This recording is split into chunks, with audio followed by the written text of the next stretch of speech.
अच्छा, तो कल जो है हमने अपना लेसन नंबर 10 जो है उसको देखा था, जिसके हमारे पास इंसर्ट मेन्यू कमांड्स थी। और हमने कहा था कि सबसे इम्पोर्टेंट जो हमारे पास ये टेक्स्ट बॉक्स है, इसका बड़ा इस्तेमाल होता है। टेक्स्ट बॉक्स यानी कि एक शेप थी जिसके अंदर हम टेक्स्ट वगैरह लिख सकते थे। फिर हमने ड्रॉप कैप देखा जी, कि किसी भी पैराग्राफ का पहला हर्फ बड़ा करना हो तो हम वो आल्ट ओ डी यानी कि ड्रॉप कैप के ज़रिए करते थे। जैसे कि इंग्लिश न्यूज़पेपर या आर्टिकल्स वगैरह में होते हैं, पैराग्राफ का फर्स्ट वर्ड कभी कभार वो काफ़ी बड़ा लिखा जाता है। फिर हमने देखा था कि पेजेस को कलर हम देते हैं, R G P C, background में हमारे पास पेज पे कलर हो जाता था। फिर बॉर्डर्स देखे थे, बॉर्डर्स की टाइप्स थी कि हम पेज को भी बॉर्डर दे सकते थे और पैराग्राफ के इर्द गिर्द भी बॉर्डर लगा सकते थे।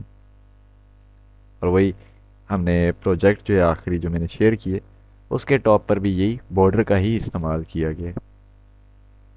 अगर लास्ट में हमने कल अपना हेडर और फुटर जो है इसको चेकआउट किया था कि हेडर फुटर में हम किस तरह से कोई चीज़ लिखें तो हमारे हर पेज के टॉप पर या बॉटम पर ऑटोमेटिक वो प्रिंट में आ जाती थी। और साथ ही हम पेज नंबर जो है वो भी हेडर फुटर में ही अप्लाई करते थे। तो ये तो हमारा लेसन नंबर 10 था जो कि हमने कल ही कंप्लीट कर लिया था। तो इस लेसन के अंदर किसी का कोई सवाल वगैरह है तो वो भी पूछ लें।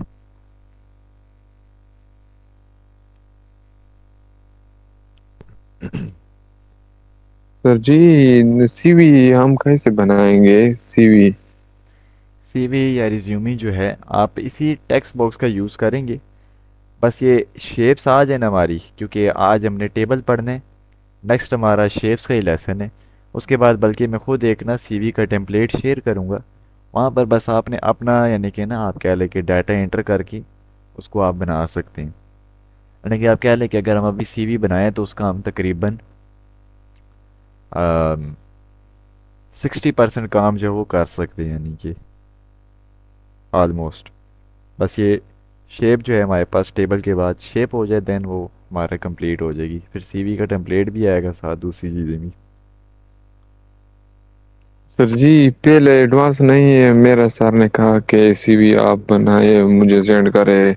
तकरीबन 21 तारीख ने उसने कहा लास्ट डेट है, लेकिन मैंने फिर 22 तारीख इस वक्त तक हमने नहीं उसको सेंड कर आ, कल कि कल कल क्लास में थे एहसान? नहीं। मेरा वाला व्हाट्सएप खराब है, तकरीबन 2 दिन उस पर लगे, 24 घंटे उसको मुझे दिया है। हम्म, क्योंकि इसकी वजह से हम नहीं, व्हाट्सएप मेरा वाला खराब है। बनाने को बना सकते हैं, लेकिन वही जहन में था मैं क्या पूछ लूँ, क्योंकि कल की जो क्लास थी ना उसके अंदर हमने यही टेक्स्ट बॉक्स पढ़ा था। और टेक्स्ट बॉक्स जी। जो है वो बड़ा इंपॉर्टेंट है, आप कह लें से हर चीज़ बन जाती है तकरीबन। तो इसका क्या है, अगर मैं ज़रा सा रिव्यू करवा दे तो फिर आप वो बना भी सकते हैं, यानी कि। तो टेक्स्ट बॉक्स यानी कि टेक्स्ट भी आ रहा है फिर बॉक्स भी है। तो बॉक्स तो हमारे पास शेप होती है। तो टेक्स्ट बॉक्स का फ़ायदा क्या है कि हम इसके अंदर टेक्स्ट लिख लेते हैं। अब मिसाल के तौर पर एक एग्जांपल है कि मैं ये कहूँ कि जी आपने एक टेक्स्ट लिखना है जो कि यहाँ पर कुछ इस तरह से टाइप हो, टेढ़ा टाइप करना है और इस जगह पर आए। तो अभी तो ये बात पॉसिबल ही नहीं, क्यों? क्योंकि जब हम टेक्स्ट लिखते हैं तो वो हमारे पास सिर्फ पेज के सेंटर में ही आता है, यानी कि इसी हदूद में ही आ सकते हैं, बाहर नहीं आ सकता। तो उसके लिए क्या है कि हम अपना टेक्स्ट बॉक्स का इस्तेमाल करते हैं। अब टेक्स्ट बॉक्स को लाने की क्या कमांड है जी, आल्ट आई एक्स, नहीं तो बाय माउस आप इंसर्ट में जाएं, यहाँ से आप ये टेक्स्ट बॉक्स से वो लेकर आ सकते हैं। लेकिन मैं जो है अभी आल्ट आई एक्स कमांड यूज़ कर लेता हूँ। आल्ट आई एक्स, जो मेरा माउस है वो अब प्लस की तरह ना कन्वर्ट हो जाएगा, उसका कर्सर पॉइंटर जो है वो प्लस में कन्वर्ट हो जाएगा। अब आपने सिंपल जो अपना टेक्स्ट बॉक्स है उसको ड्रा कर लेने हैं। अब ड्रा किस तरह होगा जी, आपका जो माउस का लेफ़्ट क्लिक है उसको हम दबा के रखेंगे। देन अगर माउस को हम घसीटते हैं तो हमारे पास ये एक डब्बा नुमा एक चीज़ जो है वो बन के आ जाएगी। अब ये जो चीज़ हमारे पास आई है ना, आप कह लें कि एक तरह का एक और पेज आ गया, पेज के अंदर एक और पेज आ गया, हालांकि ये एक बॉक्स ही है। अब मैं यहाँ कोई सा भी टेक्स्ट लिख लेता हूँ, जैसा कि this is a text box. अब क्या है कि हम इस टेक्स्ट बॉक्स को ना यहाँ से मूव भी करवा सकते हैं। ये जो ऊपर इसके इर्द गिर्द ना हमारे पास एक ब्लैक कलर की आउटलाइन है, हदूद है। इसके ऊपर अगर हम माउस लें, देन इसको क्लिक दबा के कहीं पे भी लेकर जाना चाहें तो लेकर जा सकते हैं। ये देखिए। फिर इसी के अंदर इसके साइज़ का भी ऑप्शन है, यानी कि जो वाइट पॉइंट्स हमारे पास छोटे वाले, इनसे आप इनका साइज़ कम या ज़्यादा भी कर सकते हैं। बस इसके अंदर ये ध्यान रखना है कि टेक्स्ट जो आपका वो ख़राब ना हो जाए, या बहुत छोटा कर देंगे और टेक्स्ट नज़र भी नहीं आएगा, तो उस हिसाब से एडजस्ट करने। देन इसी के ऊपर हमारे पास ना एक घूमने वाला एरो सा बना हुआ है, ये वाला। इससे क्या है कि आप इसको यूँ रोटेट वगैरह भी यूँ करवा सकते हैं, और मूव तो हमने ऑलरेडी देख ही चुके हैं। तो इस तरह से हम इस टेक्स्ट को, जो कि एक टेक्स्ट बॉक्स में लिखा हुआ है, इसको कहीं पे भी लेकर जाके रखवा सकते हैं। लेकिन क्या है कि हमारे पास ये जो टेक्स्ट बॉक्स है, इसके अंदर कोई कलर शलर देना हो, कोई आउटलाइन की सेटिंग करनी हो, या आप कहते हैं कि सिर्फ टेक्स्ट नज़र आए, बॉक्स गायब हो जाए, तो उसके लिए क्या है, जब हम यानी कि टेक्स्ट बॉक्स पर क्लिक करते हैं तो हमारे पास ये शेप फॉर्मेट ओपन हो जाता है, ये वाला। और शेप फॉर्मेट में इसी चीज़ से रिलेटेड सारी सेटिंग मौजूद है। तो आप कह लें कि टेक्स्ट बॉक्स, जिस तरह मैंने पहले ही बोला है कि टेक्स्ट बॉक्स हमारे पास एक शेप ही होती है, एक डब्बा ही है। तो शेप और टेक्स्ट बॉक्स इन दोनों की सेटिंग सेम है। अब अगर हम बात करें कि शेप की किस तरह सेटिंग है या शेप लाई किस तरह जाती है, तो आप उसके लिए, हम स्टार्ट में तो होम टैब में होंगे, आप यहाँ से इंसर्ट टैब में हैं। इंसर्ट में आने के बाद यहाँ पर ये शेप्स का ऑप्शन हमारे पास मौजूद है, तो शेप्स पर क्लिक कर दें। देन यहाँ पूरी गैलरी हमारे पास मौजूद है, जहाँ से हम ये शेप्स वगैरह जो वो प्रोवाइड कर सकते हैं। अब जैसे कि यहाँ पर भी रेक्टेंगल मौजूद है, सर्कल मौजूद है, ट्राइंगल है, वगैरह वगैरह सारी शेप्स हैं। बट यहाँ पर जो आप ये शेप ड्रा कर रहे हैं ना, इसके अंदर आप टेक्स्ट नहीं लिख सकते। लिख सकते हैं, राइट क्लिक करें ना तो ये ऐड टेक्स्ट का ऑप्शन ज़रूर आएगा, लेकिन ये मैं रेकमेंड नहीं करता। क्यों? आपको फिर यानी कि ना यहाँ पर उस तरह की सेटिंग के ऑप्शन नहीं मिलते टेक्स्ट से रिलेटेड, अलाइनमेंट सही नहीं होती। ठीक है। तो क्या है कि शेप तो हमने ड्रा कर ली, देन हम यहाँ पर जो है इसके ऊपर टेक्स्ट लेकर आते हैं। जैसा कि मैंने इसको कुछ यहाँ रखा, इसके यहाँ से चौड़ाई जो है उसको मैं ज़्यादा कर लेता हूँ। फिर ये जो टेक्स्ट बॉक्स है हमारे पास, ये अब हमारा पीछे चला गया, जैसा कि मुझे ये नज़र नहीं आ रहा।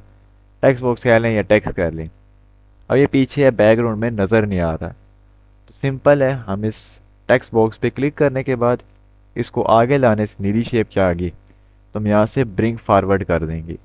पर याद रहे ये शेपिंग शेप फॉर्मेट में से ही आएगी, होम टैब में नहीं, हम शेप फॉर्मेट में आ गई। तो यहाँ से ब्रिंग फारवर्ड, तो चीज़ आगे आ जाएगी हमारे पास ये। अब बात आती है कि यहाँ भी इसका कलर शलर चेंज करना है। ये जो नीले रंग का बॉक्स है या वाइट कलर का जो बॉक्स है, तो सिंपल दोनों में से किसी भी एक पर क्लिक कर दें, और यहाँ से शेप फिल में आकर आप कोई सा भी कलर दे सकते हैं। तो मैं जो ही शेप फिल पर क्लिक करता हूँ तो हमारे पास मल्टीपल कलर्स की ऑप्शन यहाँ मौजूद है, ग्रीन, रेड, ऑरेंज, सारी कैटेगरीज यहाँ हमारे पास मौजूद हैं। तो यहाँ से आपने जो भी लेना हो वो आप यहाँ सेलेक्ट कर लें। जैसा कि हम यहाँ पर लाइट ब्लू सा दे देते हैं। फिर क्या है कि जी चलें, शेप तो अपनी जगह ठीक है, काफ़ी अच्छी अच्छी शेप्स हैं, मुख्तलिफ़ किस्म की, ट्रायंगल है, रेक्टेंगल है, सर्कल है, स्क्वायर है, इस तरह से पेंटागन, हेक्सागन, क्यूब, एरोज, यानी कि मल्टीपल शेप्स हमारे पास ऑलरेडी बनी हुई हैं। लेकिन अगर हम यहाँ से मज़ीद शेप्स ले आते हैं, अब हर शेप के अंदर अपना कोई ना कोई रंग तो है ही है, और उसी तरह टेक्स्ट बॉक्स में भी है। पर मैं ये चाहता हूँ कि जी ये जो टेक्स्ट बॉक्स है ना, इसके अंदर सिर्फ टेक्स्ट हमें नज़र आए, ये सफ़ेद सफ़ेद जो एरिया है ये गायब हो जाए, यानी कि हरफिया में सेटिंग इसकी शेप वाली हो पर शेप दिखे भी ना। तो उसके लिए क्या है, हम इसका कलर जो है वो गायब करवा देंगे। तो सिंपल है कि शेप फिल में ही जाएं। अब यहाँ से इसको नीला ना कर दीजिएगा। अब दिखने में अभी तो ये ट्रांसपेरेंट लगेगा कि हाँ भी कलर गायब हो गए, लेकिन हमने सेम कलर दे दिया। कर को इसको आप कहीं और लेकर जाएंगे तो फिर ही हमें ये वाज़ेह नज़र आ रहा होगा। तो अगर मैं ये चाहता हूँ ये परमानेंट ट्रांसपेरेंट रहे, जिस तरह के एक शार्पर होता है, उसके लिए हम ये शेप फिल के अंदर ही जाकर इसको वाइट कलर नहीं बल्कि हम यहाँ से इसको कर देंगे नो फिल। नो फिल से होगा कुछ यूँ कि हमारे पास इसके अंदर अब कलर गायब हो गए, जिसका ये वाज़ेह सबूत है। ये देखिए बिल्कुल ट्रांसपेरेंट जगह बन गई है। कहीं पे भी ले जाऊँ, जो कलर इसके पीछे होगा वही हमें इसके अंदर से भी नज़र आएगा। पर अभी भी क्या है हमारे पास इसके इर्द गिर्द। एहसान, आपका माइक ओपन है।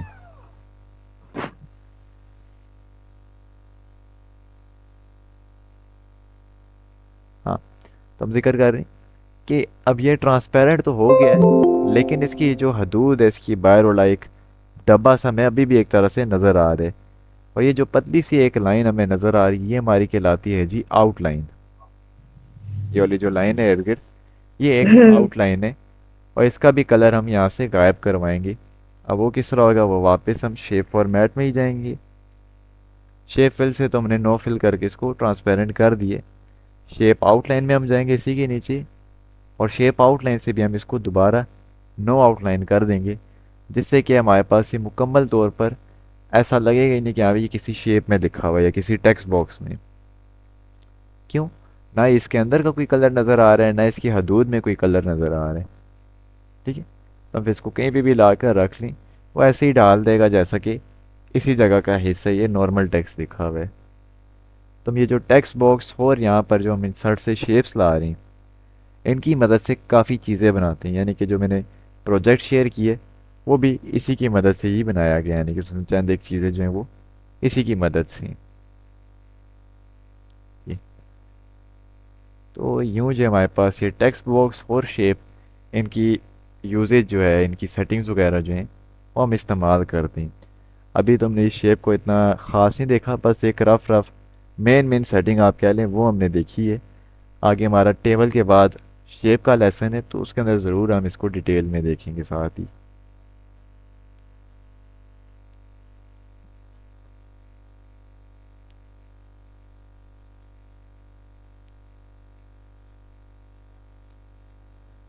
ये तो था हमारा टेक्स्ट बॉक्स, और इसी की मदद से काफ़ी चीज़ें हमारी ड्रा हो जाती हैं। अच्छा जी, आज जो है हमारे पास है जी लेसन नंबर 11, जो कि है टेबल कमांड्स। अब ये भी काफ़ी ज़्यादा यूज़ में आने वाली चीज़ है। पर टेबल कमांड्स पढ़ाने से पहले ये बता दूं कि टेबल, यानी कि इस टेबल जो हम अभी सीखेंगे, इसको आपने इस तरह से सीखना है कि हमारा जो एम एस एक्सेल है, एम एस वर्ड के बाद हमने जो एक्सेल पढ़ना है, वो आपका कह लें कि टेबल के ऊपर ही बेस है। यानी कि जो टेबल की सेटिंग है ना, और एक्सेल का जो बिल्कुल बेसिक सा पेज आता है वो टेबल ही होता है। क्योंकि एक्सेल के अंदर भी हम टेबल के ऊपर ही वर्किंग करते हैं। तो इसको ज़रा ध्यान से देखने हैं, काफ़ी यूज़ में आता है। अब टेबल के ऊपर बनता क्या है, जैसा कि हम एग्जांपल ले लेते हैं मार्कशीट की। तो अब ये जो मार्कशीट है, डेट शीट है, या इस तरह से जो चीज़ें आती हैं हमारे पास, इसके अंदर ये जो बॉक्सेस बने हुए हैं ना, ये देखिए इसके अंदर ये जो डब्बे डब्बे बने हुए हैं हमारे पास, ये जो है हम टेबल की ही मदद से बनाते हैं। अब ज़रूरी नहीं इसका सिर्फ एक ही मकसद है मार्कशीट, आप टाइम टेबल बनाते हैं, डेट शीट बनती है इसी के अंदर। अच्छा, आपका फॉर्म जो है वो इसके अंदर बन के आता है। ठीक है, और एक्सेल के अंदर तो इसका इस्तेमाल है ही है, बल्कि आप कह लें एक्सेल है ही टेबल। तो आप टेबल जो है वो इस तरह के काम में इस्तेमाल करते हैं। आज ज़रा हम इस टेबल को देख लेते हैं। सबसे पहले है जी alt A I T, table insert करने के लिए। फिर यहाँ पर कमांड भी है, और ये भी बताया जा रहा है आप यहाँ से भी टेबल ला सकते हैं। तो ज़रा टेबल ले आते हैं जी।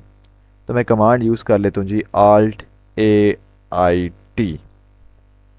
आल्ट ए आई टी मैंने दबाया तो मेरे पास ये एक विंडो ओपन हो जाती है, जहाँ पर ये हमसे पूछ रहे हैं कि आपको कितने कॉलम्स और कितने रोज़ चाहिए।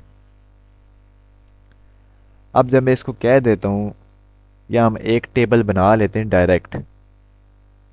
अब क्या है कि कोई सा भी टेबल हो, छोटा है या बड़ा है, उसके अंदर एक कॉन्सेप्ट आता है रो और कॉलम का। तो यहाँ पर ये तो मुकम्मल टेबल है, ये जो छोटे छोटे ढेर सारे डब्बे बने हुए। अब इसके अंदर रोज़ हम कुछ इस तरह से गिनते हैं कि लेफ़्ट टू राइट जो चीज़ें आ रही है हमारे पास रोज़ के अंदर होती हैं। जैसा कि जो ग्रे एरिया, ये हमारे पास एक रो है, ये हमारे पास दूसरी रो है, ये हमारे पास तीसरी रो है, ये चौथी रो है और ये आखिरी पांचवी रो आ गई है। जबकि जो कॉलम्स हैं वो हम कुछ इस तरह से गिनते हैं, एक कॉलम, दूसरा कॉलम, तीसरा कॉलम, चौथा, पांचवा, छठा, सातवां और आठवां कॉलम। तो हमारे पास हरफ आम में यहाँ पर हमारे पास 5 रोज़ हैं और 8 कॉलम्स आ रही हैं। फिर यहाँ पर ये जितने भी हमें छोटे छोटे बेताशा डब्बे नज़र आ रहे हैं, अब ये तो हमने जिक्र कर लिया, ये पूरी लाइन जो है रो है, लेकिन इस लाइन के अंदर ये जो छोटे छोटे हमारे पास ढेर सारे डब्बे हैं, इनको हम यहाँ पर सेल का नाम देते हैं। ठीक है, यानी कि 1 सेल, 2, 3, 4, 5, 6, 7, 8, 9, 10, 11, 12, 13, 14, 15, इस तरह से, यानी कि ढेर सारे जो डब्बे हैं इनको हम यहाँ पर सेल का नाम देते हैं। जबकि ये पूरी जो लाइन अगर हॉरिजेंटल है, यूँ टेढ़ी है, तो हमारे पास वो रो कहलाएगी, और यूँ जो हमारे पास ये कॉलम कहलाते हैं। तो जो ये मैं कमांड यूज़ कर रहा हूँ जी, ALT, तो हमसे यही पूछ रहे हैं कि आपको कॉलम्स कितने चाहिए और रोज़ कितने चाहिए। अभी तो ये 5 बाय 2 है, 2 रोज़ यानी कि टेढ़ी लाइनें होंगी, और 5 जो है वो आपके पास सीधे हिस्से बने हुए आएंगे एक टेबल की। तो आप यहाँ पर ना अपनी रिक्वायरमेंट के हिसाब से इसको रो और कॉलम जो है वो बता सकते हैं कि हाँ भी इतनी रो और कॉलम ऐड किए जाएँ। तो मैं इसको कह देता हूँ जी कि कॉलम्स हमारे पास 7 कॉलम हो, जबकि रोज़ हैं वो 4 ऐड हो जाएँ। 4 कॉलम, सॉरी 7 कॉलम 4 रोज़ हमारे पास आ गई। देन जो ही मैं इसको ओके करूँगा, तो ये देखिए हमारे पास हमारी रिक्वायरमेंट के हिसाब से जितना मैंने इसको बोला है कि मुझे 4 रोज़ और 7 कॉलम का टेबल बना दिया जाए, तो इसे उसी की तरह ही काम किया कि यहाँ पर इसने 4 रोज़ और 7 कॉलम का हमारे पास ये टेबल ड्रा करके दे दिए। ये ठीक। अब जब हम टेबल ले आते हैं, चाहे वो छोटा है या बड़ा है, उसके लेफ़्ट राइट हमें ये 2 पॉइंट्स दिखाई दे रही हैं। एक तो ये वाला है, एक है जी टेबल को एक जगह से उठा के दूसरी जगह लें। अब मैं ये किस तरह उठा रहा हूँ, जिस तरह हम शेप को उठाते हैं, यानी कि लेफ़्ट क्लिक दबा के हमने शेप की भी मूवमेंट की इससे पहले जो हमने टेक्स्ट बॉक्स पढ़े, उसी तरह आप इसको भी मूव करवा सकते हैं बजरिया कि यहाँ ऊपर जो उल्टे हाथ पर ऊपर हमारे पास ये पॉइंट आ रहा है, इसके ऊपर क्लिक दबा के रखें लेफ़्ट क्लिक, फिर आप इसको कहीं पे भी लेकर जाएं तो ये हमारे पास दूसरी जगह पहुंच जाएगा। ये, जबकि ये जो सीधे हाथ पे नीचे हमें एक पॉइंट नज़र आ रहा है, ठीक है, डब्बा सा बना हुआ है सफ़ेद रंग का, इसका क्या मकसद है कि पूरे टेबल का साइज़ छोटा बड़ा करना। याद रहे, रो और कॉलम सेम ही रहेंगे, बस साइज़ छोटा हो जाएगा।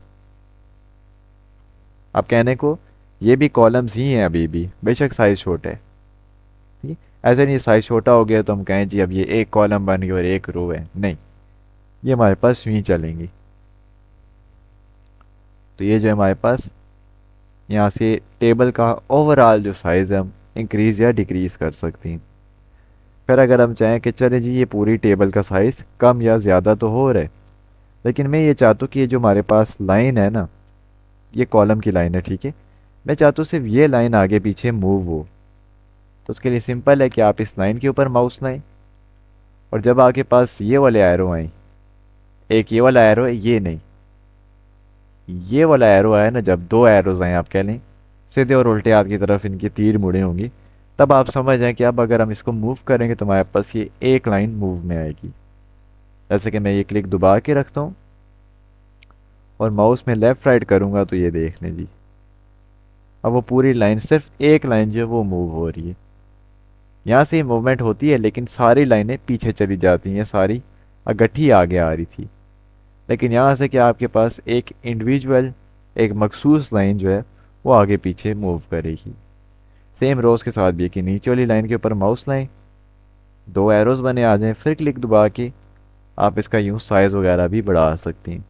अब ये जो लाइन मैंने सेलेक्ट की है ना, ये वाली, ये हमारे पास रोज़ की लाइन है, यानी कि मैं ये कह रहा हूँ कि हाँ भी हमने रोज़ का साइज़ जो है वो बढ़ा रहे हैं। यहाँ से जो मैं ये कह रहा हूँ कि हम कॉलम का जो साइज़ है कम ज़्यादा कर रहे हैं, ठीक। तो इस तरह से हमारे पास ये जो टेबल है लाया जाता है। और इसकी यूँ बेसिक सी कुछ सेटिंग है, जैसा कि साइज़ वगैरह कम ज़्यादा कर ली या मूवमेंट होगी। ठीक।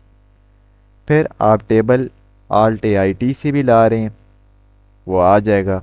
फिर दूसरे भी बड़े तरीके हैं कि आप अगर इंसर्ट में आए, इंसर्ट में आने के बाद ये टेबल का ऑप्शन मौजूद है, तो टेबल में जाएं। यहाँ पर भी मैं सिंपल माउस ला रहा हूँ, क्लिक नहीं कर रहा अभी। तो यहाँ पे मैं माउस लेकर आ रहा हूँ, हमें वो साथ साथ टेबल बना के दिखा भी रहा है कि यहाँ पे इतना बड़ा ये टेबल बन के आएगा।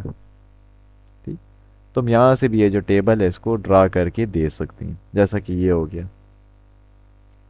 तो आल्ट ए आई टी वहाँ से भी बना सकते हैं, नहीं तो इंसर्ट के अंदर जाके भी टेबल बनाया जा सकता है। अभी क्या है कि मैंने इसी के अंदर क्लिक किया हुआ है, तो उसी के अंदर वो छोटे छोटे डब्बे मज़ीद इजाफा कर रहे हैं, क्योंकि हमने बाहर क्लिक नहीं किया, सेल के अंदर क्लिक किया हुआ है, इस वजह से।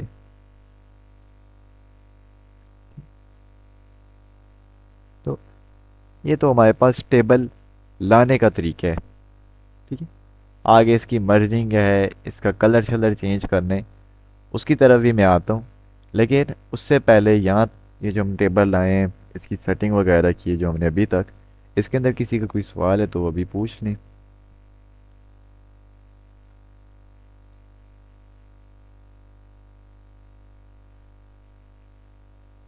सर जी, जो मैंने कोई टेक्स्ट लिखा है तो हम सेव इसका कैसे करेंगे? क्या चीज़? क्या चीज? सेव हम कैसे करेंगे एमएस वर्ड में जो हम लिखे हैं? कंट्रोल एस से ना, आप पहली क्लास आपने नहीं ली शायद। कंट्रोल एस दबाएं, तो जो ही हम ये दबाएंगे ये हमसे पूछेगा कि आपने ये चीज़ सेव कहाँ करनी, किस जगह पर करनी। यहाँ से आप मोर ऑप्शन में आ जाएं, फिर यहाँ से आप आ जाएं जी ब्राउज़ के अंदर, या दिस पीसी में भी जा सकते हैं। जैसे कि मैं दिस पीसी में गया, तो ये आपको बता रहे हैं अभी यहाँ से डेस्कटॉप में सेव कर लें, यानी कि मेन स्क्रीन, डॉक्यूमेंट्स में कर लें, और ये मेरे दूसरे तीसरे फोल्डर्स बने हुए हैं। अगर ब्राउज़ पे जाते हैं तो इस तरह से ना ये सिस्टम का आप कह लें फाइल एक्सप्लोरर खुल जाएगा। यहाँ से आप कोई सी भी लोकेशन इसको बता के देन जब सेव पर क्लिक करेंगे हमारे पास ये फाइल सेव हो जाएगी। और हमने मेन स्क्रीन पर ठीक। सेव की है, तो ये इधर भी आ ठीक। जाएगी। ये ले। ओके।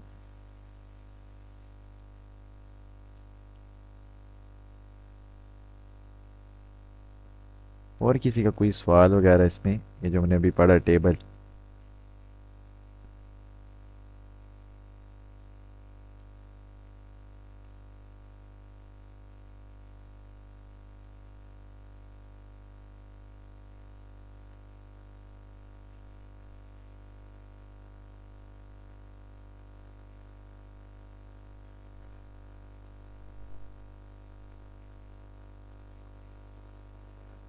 सही।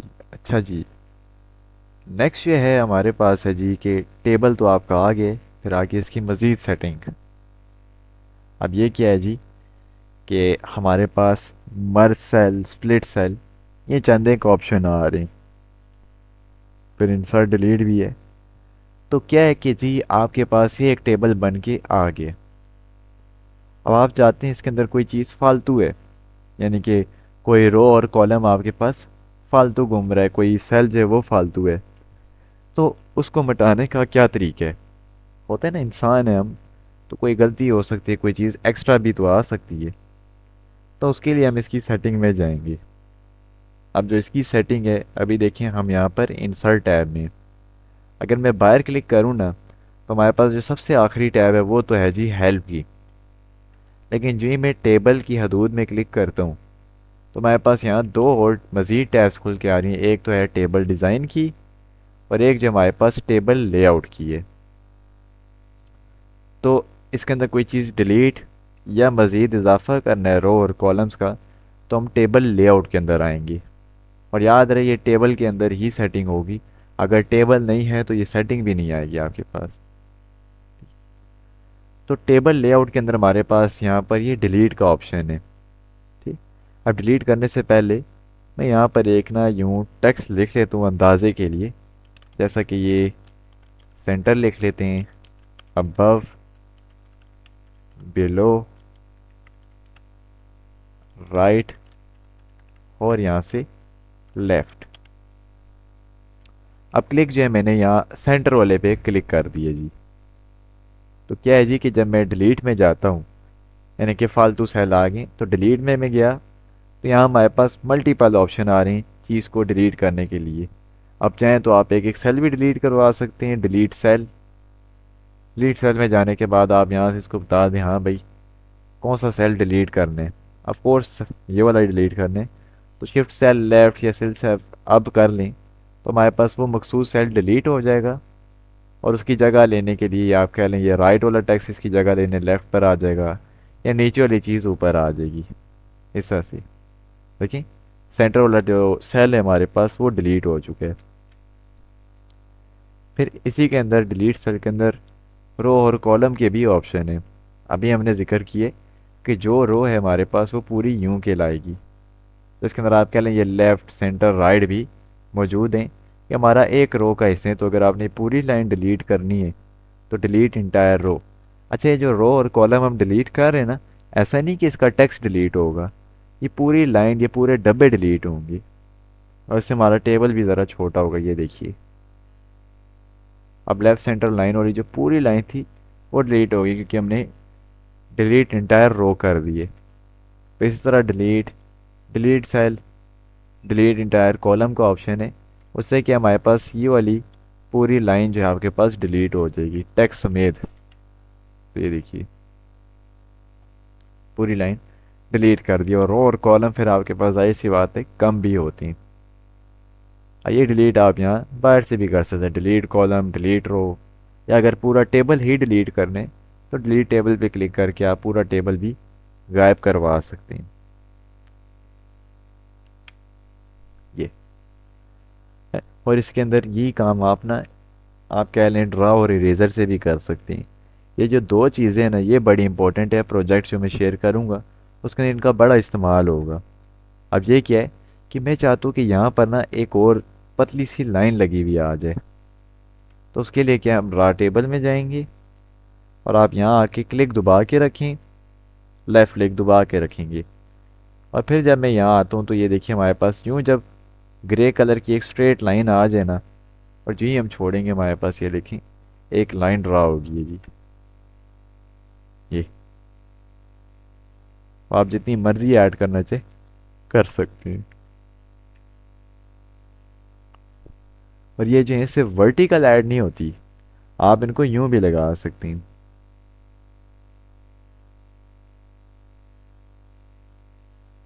ये देखिए इस तरह से, चाहे हॉरिजेंटल लगानी है चाहे वर्टिकल, ड्रा टेबल से हम ये लगा लेंगे। और इसी का उल्ट हमारे पास इरेजर है, ये क्या करते हैं इन लाइनों को गायब कर देते हैं। ज़रूरी नहीं है जो लाइनें आपने एक्स्ट्रा लगाई हों उन्हीं को ये डिलीट करेगा, आपने कोई ऑलरेडी जो लगी हुई हैं उनको भी यूँ डिलीट करवा सकती हैं। जैसा कि ये, और ये पूरी जगह एक होगी ये। अगर हम मिसाल लें यहाँ से आप यूँ कर लें, बड़ा कोई डाटा है तो आप उसके लिए ज़्यादा जगह बना लें, ठीक है ना। इस तरह से यूँ जगह ये हमारे पास खाली हो जाएगी। और लाइन लगानी है तो ड्रा टेबल से ये। तो इस तरह से जो है हमारे पास ये ड्रा टेबल और इरेज़र जो हैं ये दो ऑप्शन भी बड़े इस्तेमाल में आते हैं। ये बस लाइन के ऊपर क्लिक करना जो है ना वो ज़रूरी है, ठीक है।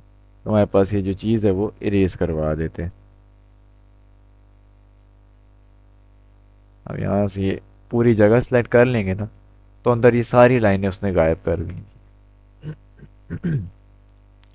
और दिखने में ये भी हमें एक शेप की तरह ही नज़र आएगा फिर, ठीक है ना। तो ये जो टेबल के लेआउट के अंदर, याद रहे ये सारी सेटिंग टेबल के लेआउट के अंदर आती है, नॉर्मल होम टैब में ये नहीं आएगी। टेबल लेआउट के अंदर ये जो ड्रा और इरेजर है ये ऑप्शन भी काफ़ी फ़ायदेमंद है हमारे लिए। अच्छा, तो हम ये डिलीट को देख रहे थे कि डिलीट से आप क्या एक एक सेल को भी और पूरे रो या कॉलम को भी डिलीट करवा सकते हैं। अब डिलीट के अलावा भी तो दूसरा काम हो सकता है कि मान लें आपके पास जो डाटा है वो ज़्यादा हो गया, आपको मज़ीद बड़ा टेबल चाहिए, तो हम ये थोड़ी ना करेंगे कि पूरा टेबल डिलीट करके फिर से नए सिरे से बनाना शुरू कर दें ज़्यादा रो और कॉलम लाकर। उससे अच्छा है कि आप यहीं पर ही इन इंसर्ट का यूज़ कर लें, इंसर्ट बिलो लेफ़्ट राइट, इनसे क्या है कि जहाँ पर मैंने क्लिक किए, अब इंसर्ट अबव या बिलो, इनका क्या काम है कि जिस तरह ये हमारे पास रो है ना, इसी तरह रोज़ का इजाफा हो जाएगा, मज़ीद रोज़ का इजाफा होगा। जैसे कि मैंने सेंटर पे क्लिक किया है तो इंसर्ट अबव, जहाँ पर आपका क्लिक है इसके ऊपर एक और नई रो का इजाफा कर देगा। ये देखिए, मैंने जो ही क्लिक किए तो हमारे पास ये एक नई रो आ चुकी है, ये वाली।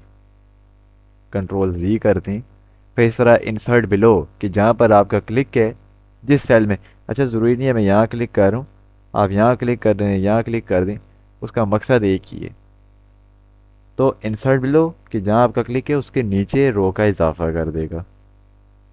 वैसी बात है ना, डाटा कि आपका ऊपर वाली लाइन से मिस हुआ हो या नीचे वाली लाइन से, तो हम यूँ वापस इंसर्ट करवा के डाटा मज़ीद लिख सकते हैं। फिर इसी तरह इंसर्ट लेफ़्ट और राइट के ऑप्शन है, और इनका क्या मकसद है, जैसा कि ये कॉलम है इसके लेफ़्ट राइट, इनका मज़ीद इजाफा करना हो तो ये देखिए इंसर्ट लेफ़्ट, लेफ़्ट साइड पर कॉलम का इजाफा हो गया, यानी कि वर्टिकल कोई डाटा मिस हो जाए। और इंसर्ट राइट, राइट साइड पर कॉलम का इजाफा कर देगा ये। यानी कि हम जो टेबल बनाते हैं, मान लें उसके अंदर हमारे पास जिस तरह यहाँ पर है चार पाँच, पाँच रोज़ हैं हमारे इस टेबल में, पांच रोज़ आ रही हैं कुछ इस तरह से, जबकि कॉलम जो हमारे पास वो एक दो तीन चार पाँच छः सात, पाँच रो और सात कॉलम्स हैं। लेकिन अगर हम मज़ीद एडिशन करना चाहें तो जब हम करेंगे तो रो और कॉलम का इजाफा हो जाएगा हमारे पास। ये देखिए, यानी कि छोटा टेबल अगर आपसे बन भी जाए, उसको मज़ीद एक्सपेंड करने वक्त के साथ साथ तो हम वो यूं करवा सकते हैं बज़रिया इंसर्ट से।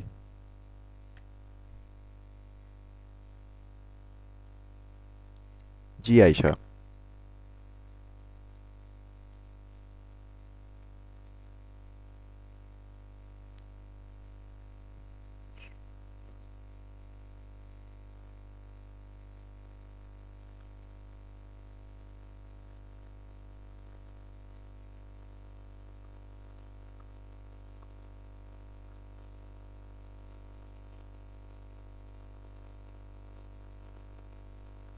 जी आयशा, कोई सवाल था आपका?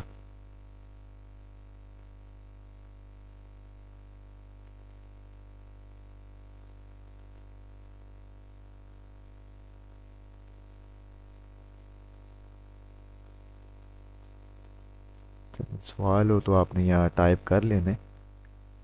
अच्छा जी, तो ये तो हमारे पास इंसर्ट के ऑप्शन है कि आपके पास रो और कॉलम्स ख़त्म हो गई हैं या कहीं डालना भूल गए, तो आप वो यहाँ से इंसर्ट भी कर सकते हैं।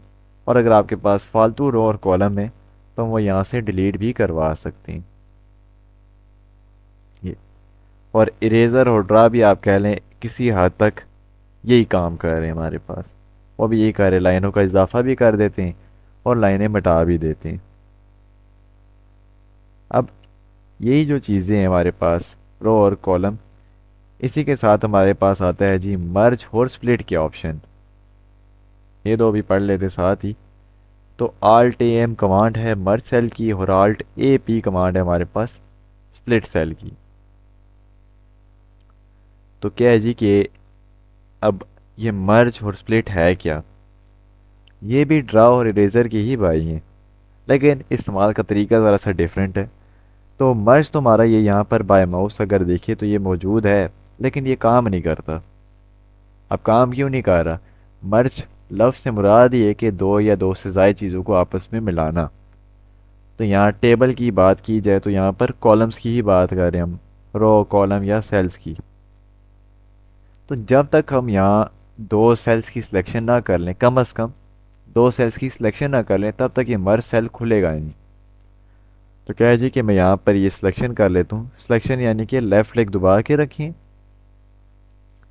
और माउस को घसीटते हुए उल्टे हाथ पर ले आएं, तो ये देखें ग्रे ग्रे एरिया हो रहा है, जिससे हमारे पास ये सिलेक्शन हो रही है। अब जैसा कि मैंने ये तीन सेल जो हैं वो सिलेक्ट कर ली, तीन सेल हैं जिनके दरमियान में ये दो लाइनें लगी हैं इसको डिवाइड करने के लिए। तो जो ही मैं ये सिलेक्शन कर दूँ तो ये मर्ज सेल का ऑप्शन जो ये भी खुल गया। और इस मर्ज सेल का क्या मकसद है कि जो बीच वाली लाइनें हैं इनको ये मिटा देता है। ये देखिए मैं मर्ज सेल पे क्लिक करूँगा तो ये जो लाइंस लगी हैं हमारे पास ये गायब हो जाएंगी।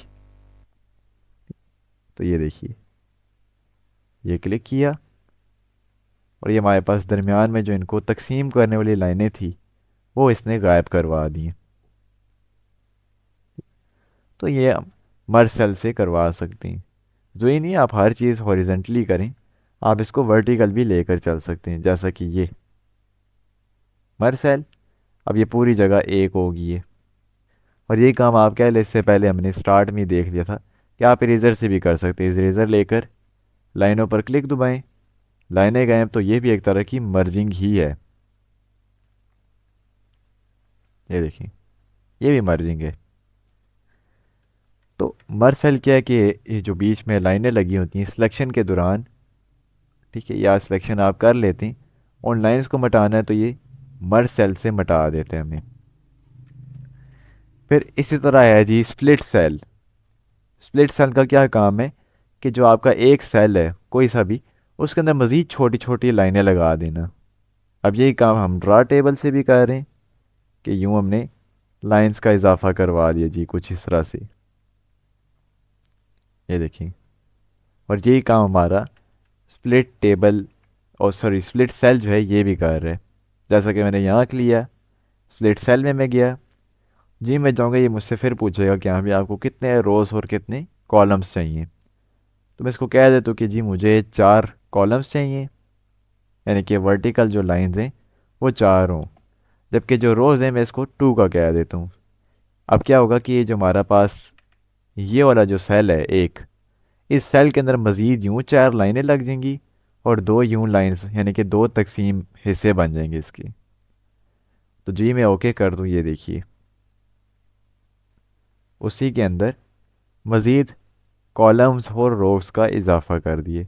अब ये हमारे पास यहाँ पर भी 2 रोज़ आ गई हैं इसकी, एक रो और ये दूसरी रो, जबकि ये हमारे पास 4 कॉलम्स आ गई हैं, 3 4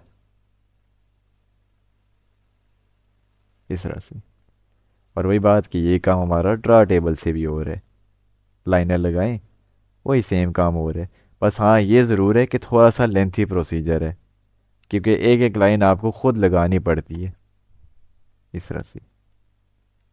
ठीक है?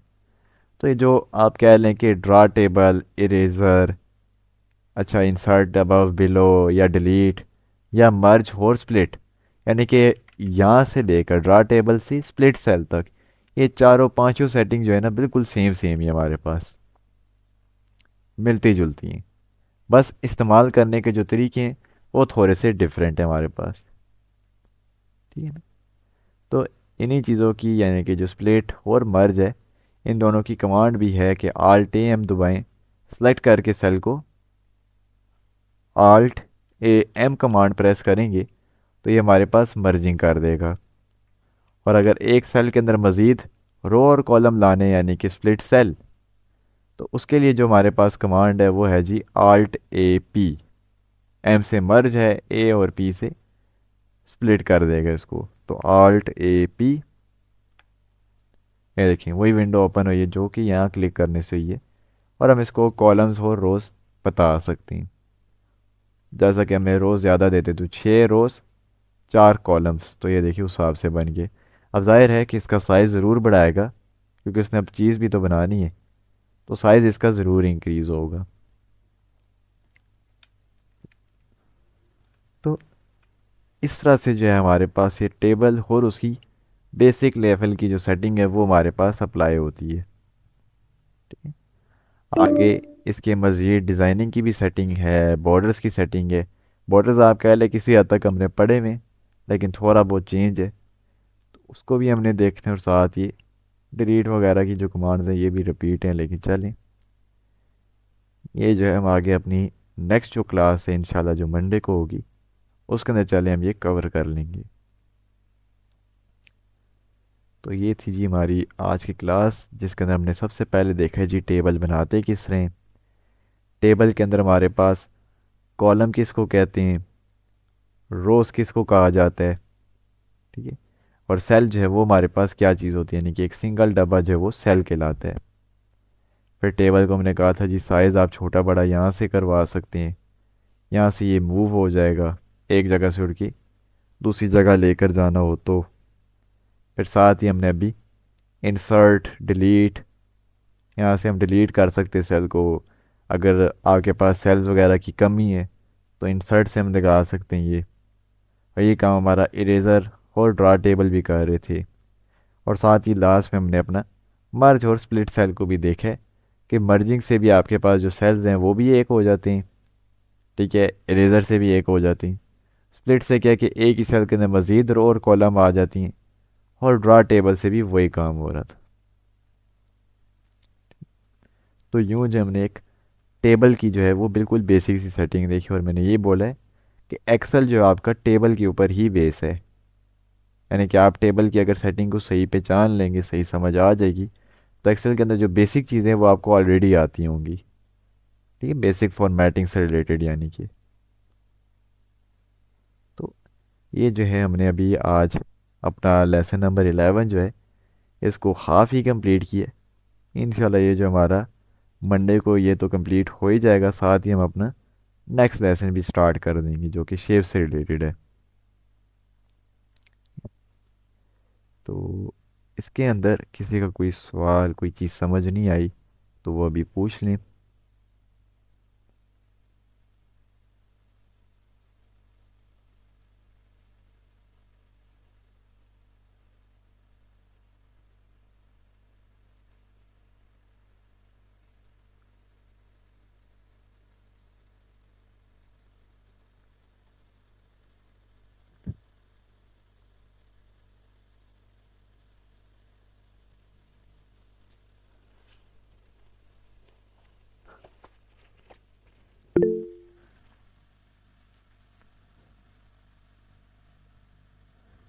ताहिर पूछ रहे हैं कि सर MS वर्ड के तकरीबन कितने लेसन होंगे, फिर नेक्स्ट MS एक्सेल कब स्टार्ट करेंगे। क्या है कि अभी तो हमारे पास ये लेसन नंबर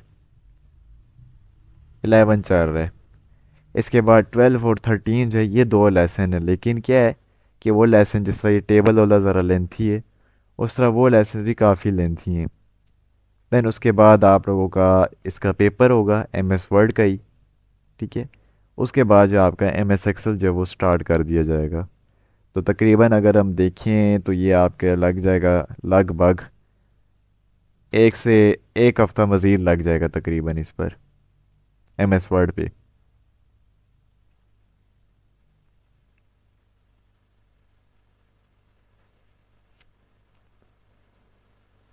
और किसी का कोई सवाल? अबरार, नवीद, ताहिर, एहसान।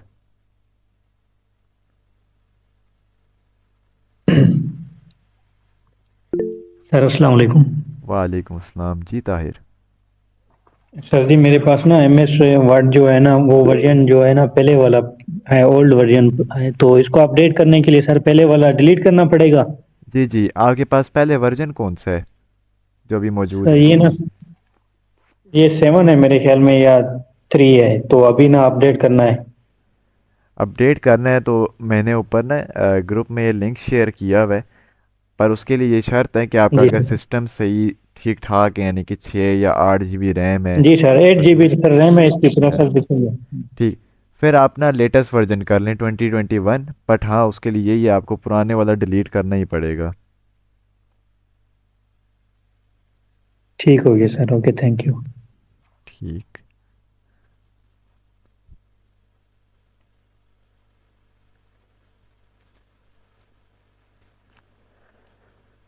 सही।